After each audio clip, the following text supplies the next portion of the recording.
Did you see that? Wish me luck.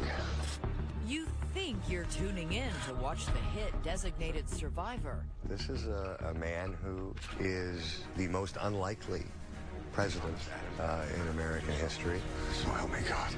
But tonight instead, the reality behind it. God forbid if it were to happen, You're I'd the have man. to call my mother and father and says, your son's the president. President Glickman? The unknown players who could have become commander-in-chief. We went to a secure, undisclosed location.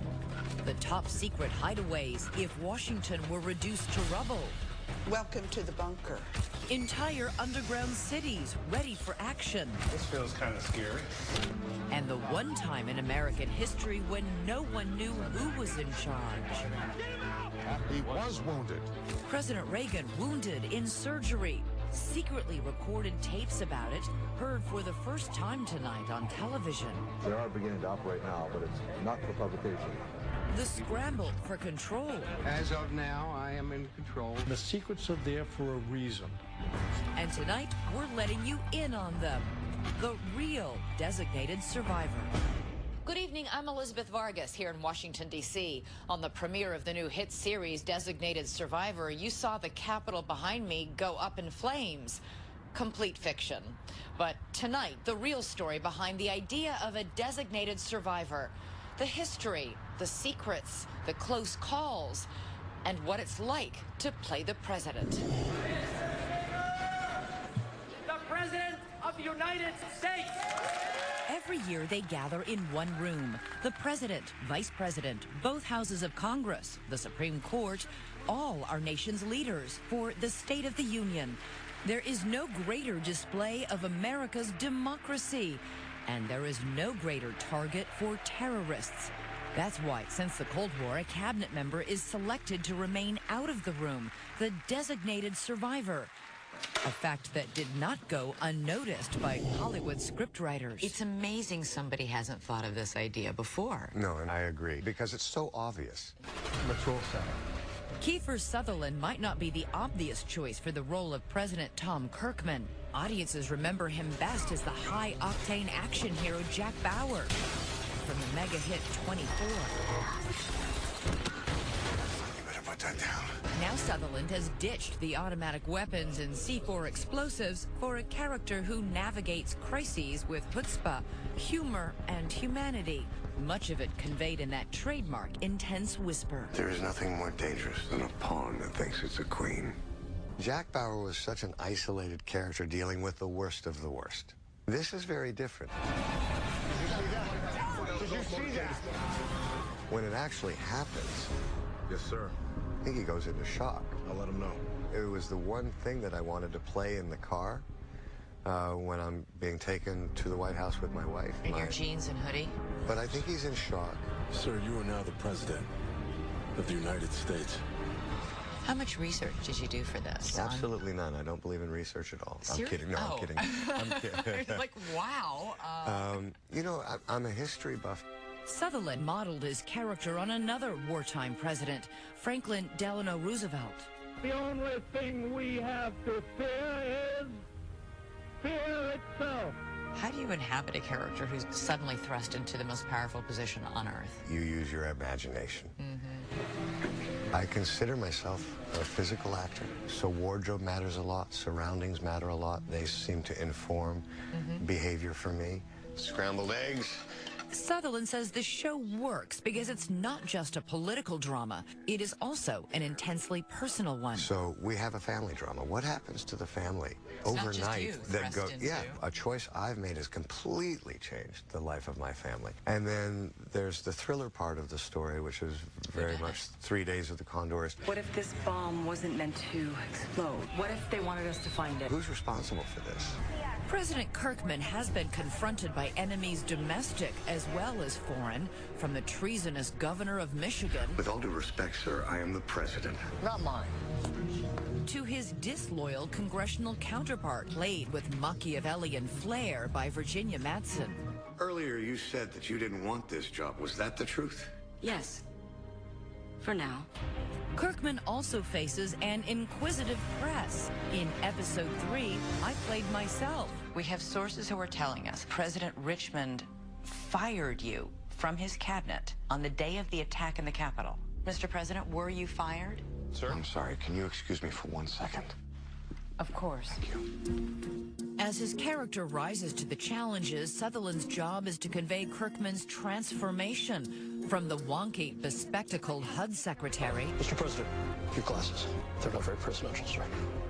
Right. to a commander-in-chief ready and willing to use the immense powers of his office. James Royce, I am placing you under arrest for treason against the United States of America. What does that do to a human being? What does that do to his family? What does it do to a human being? Does it change him? Does power change? I think it has to. I think it's impossible not to. Power changes you. Do I believe it has to always corrupt? No, I don't. I think you'd be very naive to think that that doesn't have cause and effect. The show strives for accuracy and credibility. Rich Klein, a former presidential speechwriter, now producer and consultant, helps make the make-believe as realistic as possible. The Oval Office is set to scale. From conception to construction, it mirrors the real-life room. Even the adjacent Rose Garden is brought to life. Getting the small details right is important to get the big themes right. For classified areas like the Presidential Emergency Operations Center, where Vice President Cheney was taken on September 11th, set designers had to use their imagination. We've created it. We've taken some license on what it actually looks like. There is another consultant on set. This one is also an actor, Kal Penn. Best known for his lovable stoner role in Harold and Kumar. No eating until we get to White Castle. Yo, let's roll. And for his unusual sabbatical. Unlike the rest of the cast, he's an actual West Wing alumnus. He left a lucrative career in Hollywood to work for President Obama as the Associate Director of the Office of Public Engagement. What did you say? No, you're not going to serve your country if you have that kind of an opportunity? Did you talk to Kal Penn about his time in the White House? Did you pick his brain? Yeah, a lot. Does he ever stop and say, this isn't authentic, it wouldn't happen this way? Yes. And I assume you guys all listen. Yes, we do. Yeah. We wanted to create a sense of chaos near the Oval Office. And Cal said these people wouldn't be allowed in here.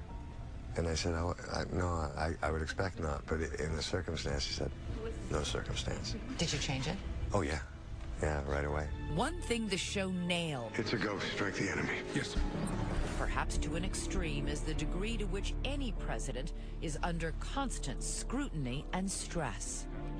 President Kirkman? I didn't hear the question. The Muslim teenager who was beaten by police, Mr. President, do you have a comment? We love, as an electorate, to armchair quarterback, to sit around and critique the decisions the president makes. I don't think a lot of the critics, however, would actually want the actual responsibility. No. The lack of respect that I have seen for the office of the presidency is I think, something sad. Everybody, why don't we just focus on one thing at a time? If we can shine a light on how difficult the job is, that we don't need to be so divided, that there is a kind of a common ground, it might have some positive impact in our real lives down the way. Next, is it the best or worst job ever? No, please don't pick me. Can somebody else do it? True real-life stories from real designated survivors in hiding, furnishings, The shampoo had curdled. to food. They didn't want us to go hungry in the event of an apocalypse. When we return. We continue with the real designated survivor. There are times when we make history. And there are times when history makes us. So what is it like to be that mysteriously missing cabinet member? We welcome you as we gather. Each year, their strategic absence from the State of the Union is announced on air. This year, it is Anthony Fox. Secretary of Interior Ken Salazar. That is HUD Secretary Sean Donovan. In, of course, 1997, tonight's designated survivor was you. That's correct.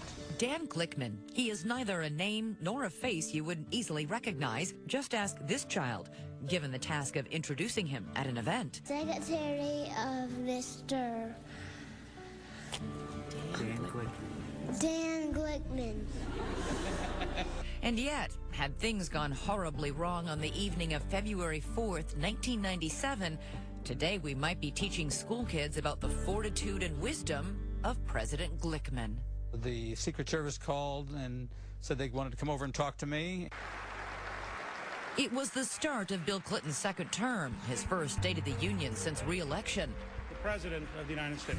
In that more relaxed, bygone era before the September 11th attacks. This year it is the Agriculture Secretary, Dan Glickman. I got the feeling they went with the very important departments, like the Agriculture Department. You're being facetious, but were you a tad insulted?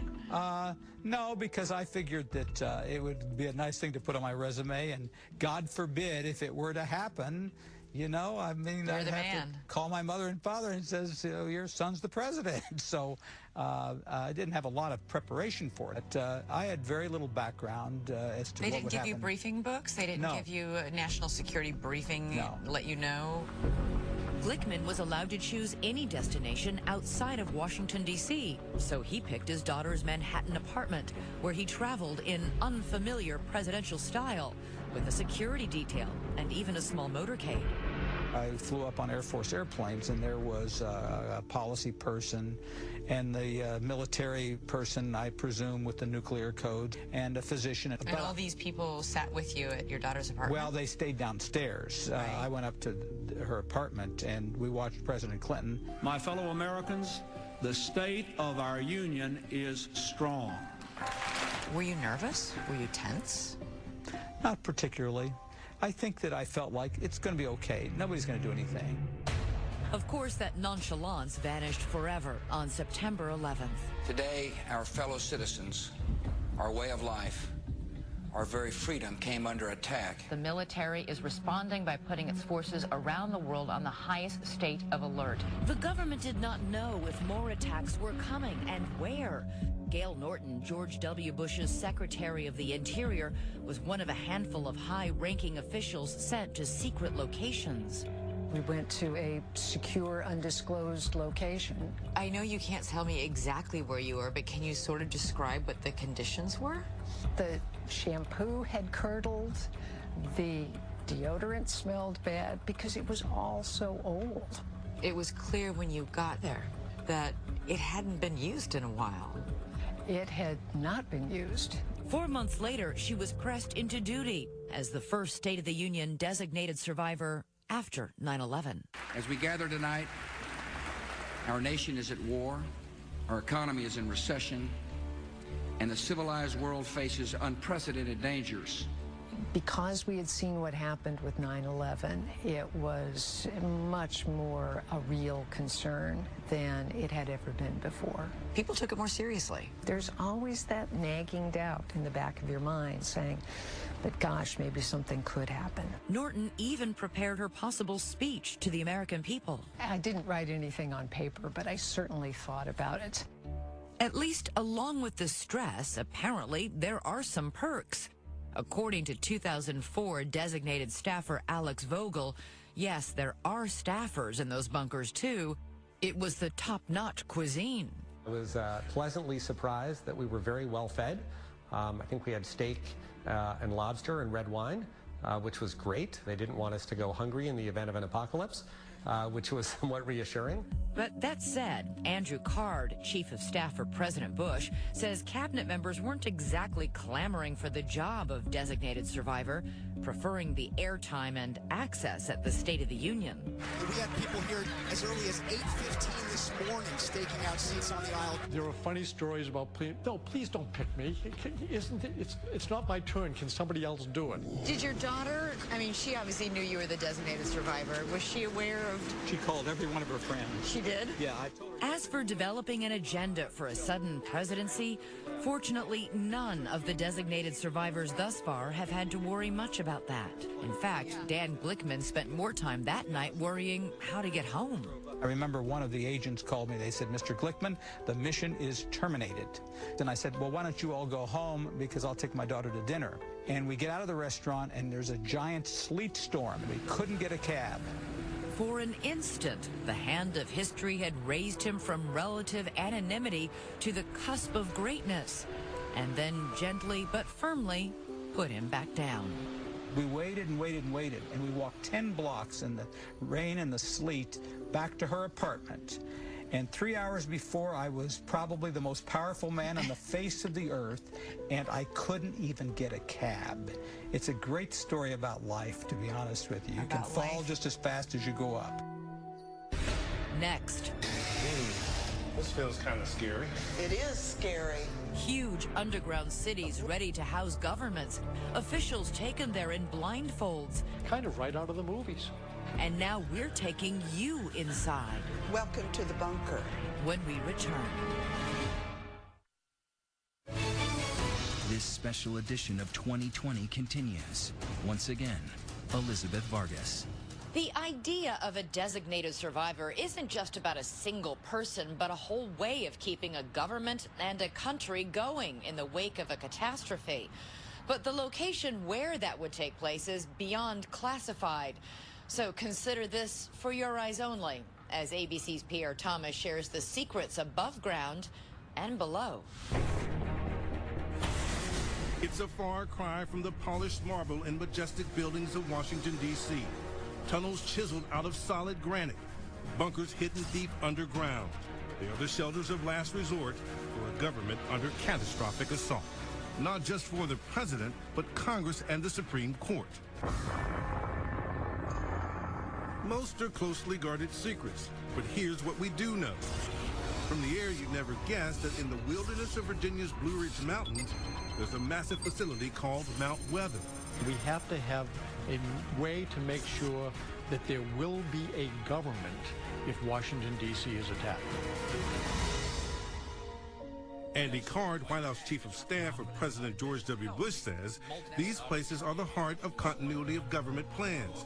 So secure they are classified beyond top secret. It's called SCI, Secure Compartmentalized Information. These are some of the best kept secrets in government. The secrets are there for a reason. They're there to protect. But some have become known to the public, like here in Colorado, nicknamed the Mountain. Cheyenne Mountain Air Force Station is 2,000 feet deep, hidden behind multiple 25-ton blast doors, 3 feet thick. 5 acres dug out of the rock, 15 buildings built to withstand a nuclear bomb, supported on these 1,300 half-ton steel springs. It's like a shock absorber. There's a power plant, a 6 million-gallon water supply, potentially ready to support not just the president, but hundreds of staffers to help him. ABC News consultant Richard Clark knows. He once ran the Continuity of Government program. Copy, range is green. Much of it cloak and dagger. The Continuity of Government program is always running, 24 hours a day, 7 days a week. A program so secret, even the White House Chief of Staff was kept in the dark when he visited. They covered your eyes and your ears so that you wouldn't know or have any idea where you were going. That's an accurate description. I did not know where I was being taken, and I was transferred from one vehicle to another vehicle, and kind of right out of the movies. For example, here, at the end of this corridor in West Virginia, the wallpapered panel slides away, revealing this. Welcome to the bunker. It's one of the great U.S. government secrets of all time, the Greenbrier Bunker. The floor is 5 feet thick, the walls are 5 feet thick, the ceiling is 5 feet thick. We're in a big concrete box. This facility was built to house Congress if the U.S. Capitol was destroyed. This is the tunnel members of Congress would use to enter the bunker in case of a catastrophic attack.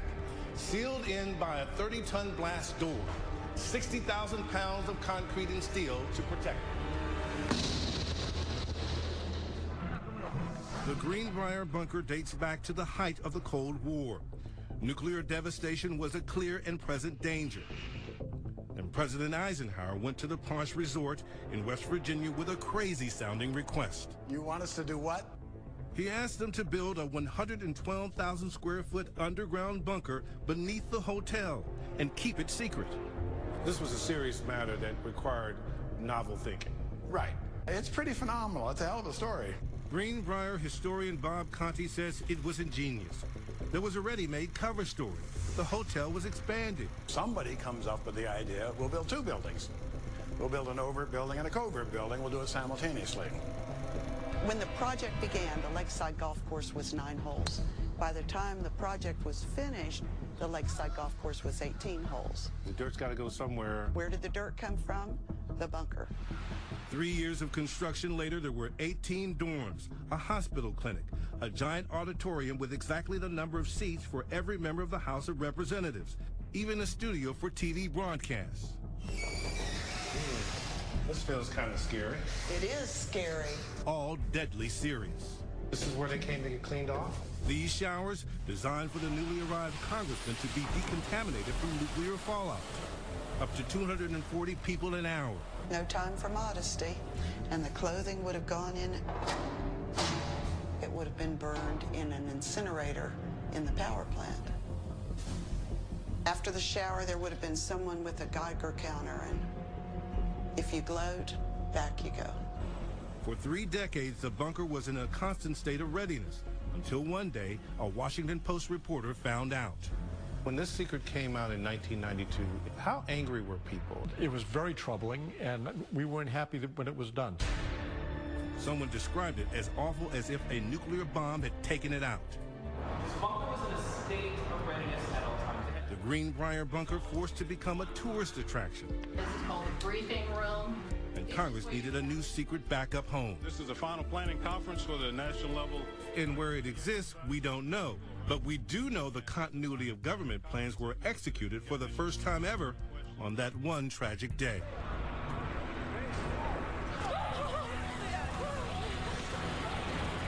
On 9/11, things did not go exactly according to plan. Most federal workers couldn't even get out of D.C. Most of them couldn't get to their alternate sites because the traffic jam on 9/11 was such that they couldn't get out of Washington. Meantime, President Bush was in Florida. They said, get a line open to the vice president, get a line open to the White House Situation Room, get the crew back on Air Force One, we're going to have to leave. It becomes clear to you guys you can't go right back to Washington. It became clear to me. I'm not sure it was so clear to the president. Andy Card says Bush wanted to return but was convinced otherwise. It's not just going to protect the person. It's going to provide that person a venue where they can meet their responsibilities. Bush ended up at Strategic Air Command in Nebraska. FBI and DHS is reporting a credible threat.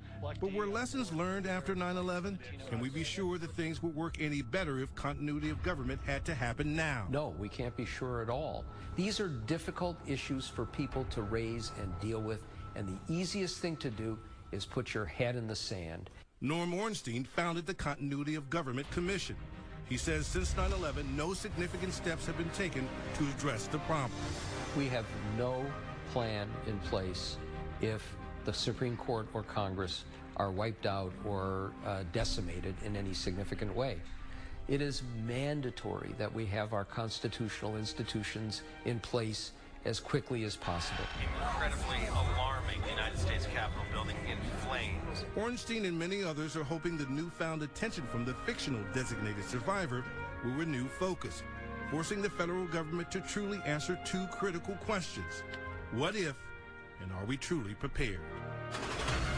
Next, the day President Reagan was shot. The country kept in the dark. He was wounded. God. But for the first time on TV, secret recordings of the scramble for control. Who's running the government right now? When we return. We continue with the real designated survivor. Now a day in the life of a country that had no leader. Not a foreign country, but the United States of America. In those frantic hours after we saw President Reagan gunned down in 1981.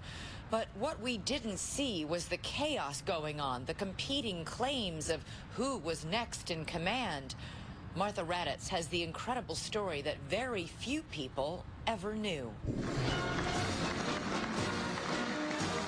March 30th, 1981 started off as an ordinary Monday for the newly elected Republican president. Welcome the 40th President of the United States, Ronald Wilson Reagan. Mr. President.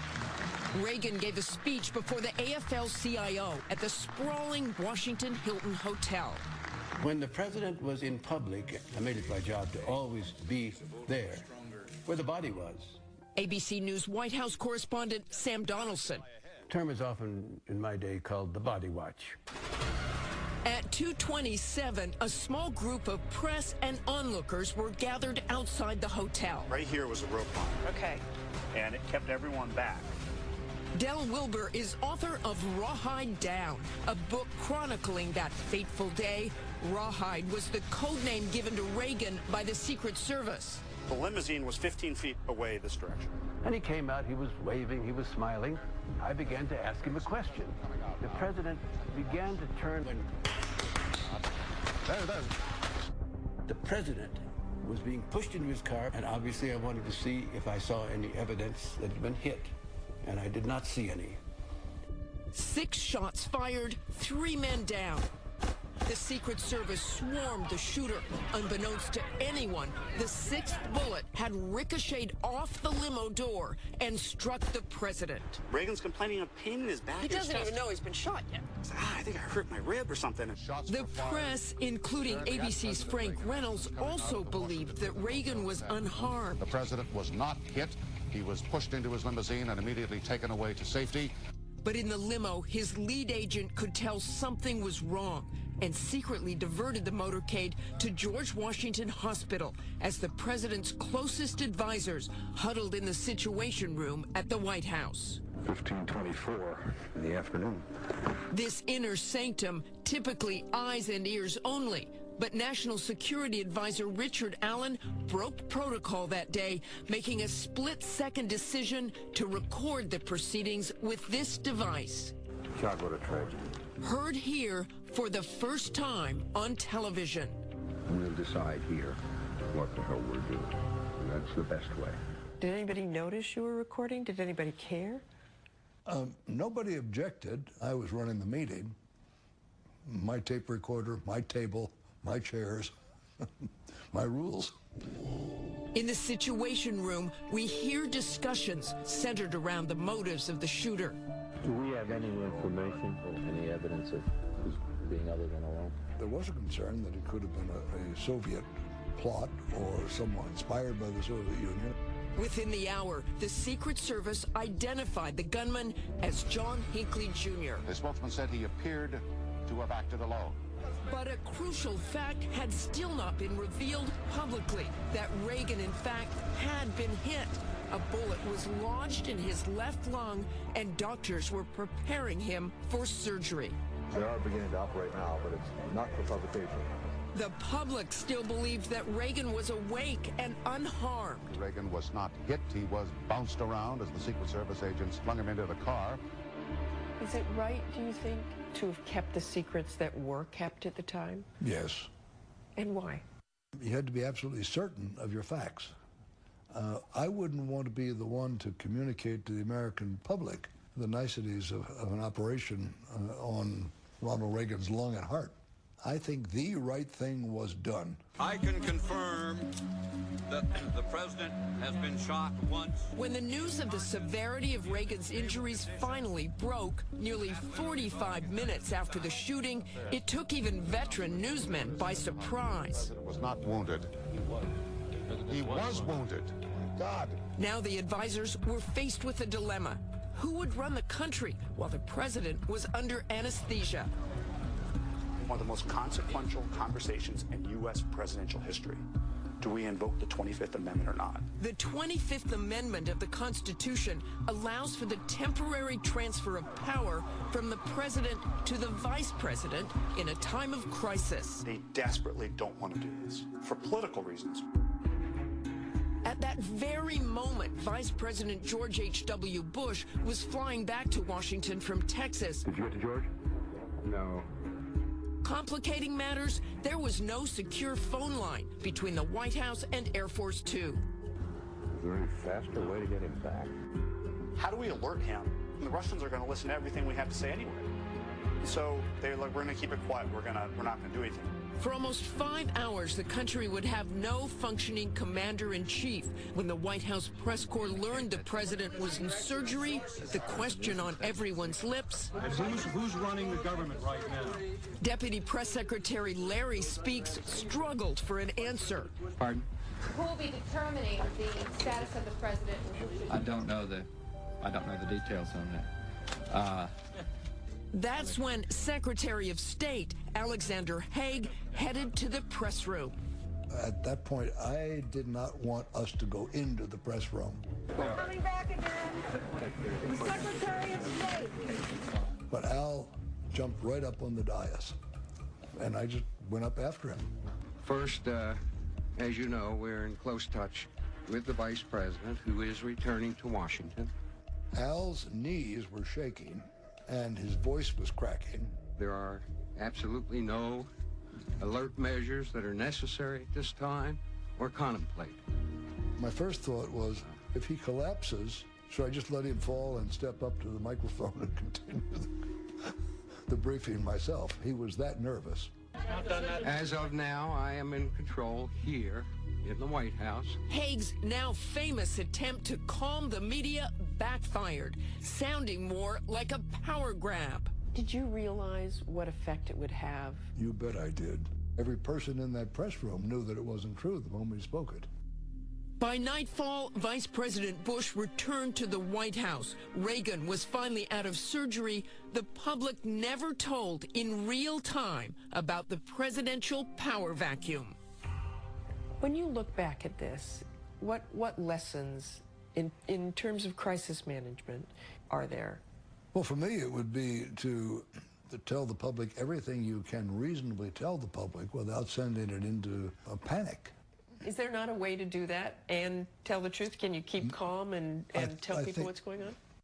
You don't have to go 100% of the way to releasing everything until you yourself are absolutely certain of what the outcome may be or what the impact might be. The president is now in stable condition, and the outcome, of course, was positive for President Reagan, who kept his cool throughout.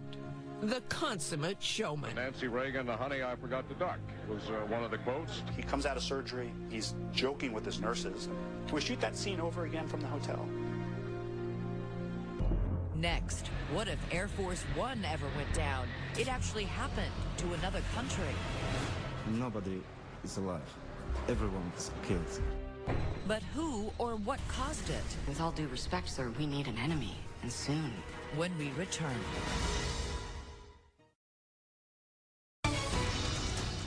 While a true designated survivor disaster has never happened here in America, it has happened elsewhere just a few years ago. Much of Poland's entire government was wiped out in a plane crash. So how did that country survive? And the controversy that lasts to this day.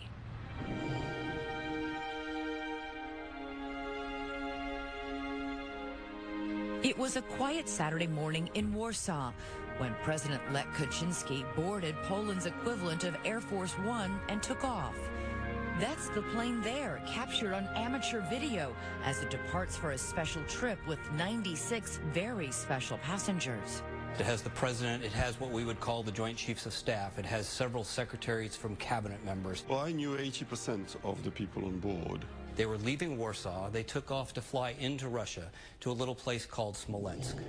It's a trip important politically and emotionally to the nearby site of the notorious Katyn massacre.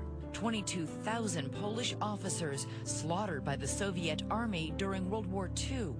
And they were going there to commemorate this very black event that hangs heavy within the Polish psyche. Dense fog near the airstrip endangers the flight. The ceilings were so low, the visibility was so low, it made it almost impossible for this airplane to land. But in the end, the pilots allowed the plane to go too low, and they hit a tree.